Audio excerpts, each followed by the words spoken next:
السلام علیکم دوستو، کیسے ہو؟ امید کرتا ہوں خیریت سے ہوں گے۔ اللہ آپ لوگوں کو ایسے ہی خوش رکھے۔ بسم اللہ۔ حضرت ابراہیم علیہ السلام کی عادت مبارکہ تھی کہ رات کا کھانا کبھی اکیلے نہیں کھاتے تھے، کسی نہ کسی کو ضرور مدعو فرما کر کھانا نوش فرماتے تھے۔ ایک رات حسب عادت آپ کسی مہمان کا انتظار کر رہے تھے کہ کسی نے دروازے پر دستک دے دی۔ آپ نے دروازہ کھولا تو دیکھا وہاں ایک 80 سال کا بوڑھا تھا۔ اس نے کہا کہ مجھے کچھ کھانے کو دے دو، مجھے بے حد بھوک لگی ہے۔ حضرت ابراہیم علیہ السلام نے خوش ہو کر فرمایا، مرحبا مرحبا، اس آدمی کے ہاتھ دھلوائیں۔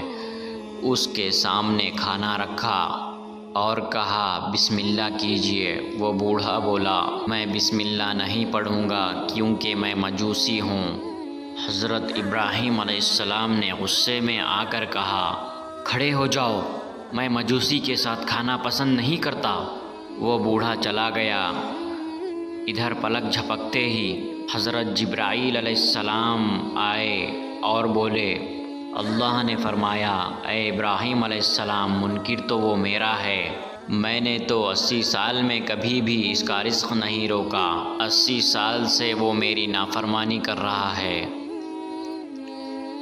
مجھے نہیں مانتا، مجھ پر ایمان نہیں لاتا، لیکن اس کے باوجود 80 سالوں میں نے ایک دن بھی اس کو بھوکا نہیں سلایا۔ حضرت ابراہیم علیہ السلام یہ سنتے ہی اس مجوسی کے پیچھے دوڑے۔ تھوڑی دور گئے تھے، وہ مل گیا۔ آپ علیہ السلام نے فرمایا، اے اللہ کے بندے، مجھے معاف کر دو اور میرے ساتھ چل کر کھانا کھا لو۔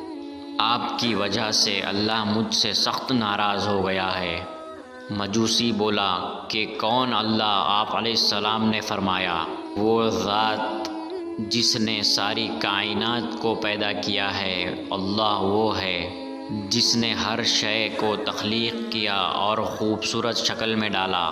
اللہ وہ ہے جو تمام مخلوقات کو رزق دیتا ہے، جس نے تجھے اور مجھے اب تک زندہ رکھا ہوا ہے۔ مجوسی حضرت ابراہیم علیہ السلام کی یہ بات سن کر رونے لگا اور بولا، کیا کہنے ہیں تیرے رب کے، اے اللہ کے بندے؟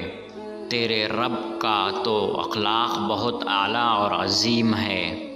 میں اتنے پیار کرنے والے عظیم رب پر ایمان لاتا ہوں۔ چنانچہ اس نے کلمہ پڑھا اور اللہ پر ایمان لے آیا۔ عزیز دوستو، ہمیں نفرت گنہگار سے نہیں بلکہ اس کے گناہ سے کرنا چاہیے۔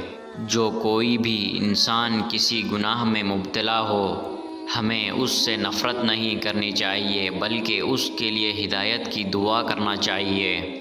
اللہ ہم سب کو سمجھنے اور نیک اعمال کرنے کی توفیق عطا فرمائے۔ آمین یا رب العالمین۔